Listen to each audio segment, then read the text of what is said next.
मन्दलाकारं व्याप्तं येन चराचरं तत्पदं दर्शितं येन तस्मै श्री गुरवे नमः गुरवे नमः गुरवे नमः अखण्डमण्डलाकारं व्याप्तं येन चराचरं तत्पदं दर्शितं येन तस्मै श्री गुरवे नमः गुरवे नमः गुरवे नमः अखण्डमण्डलाकारं व्याप्तं येन चराचरं तत्पदं दर्शितं येन तस्मै श्री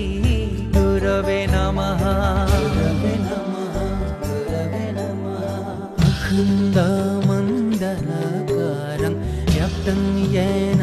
चराचरं तत्पदं दर्शितं येन तस्मै श्री गुरवे नमः गुरवे नमः गुरवे नमः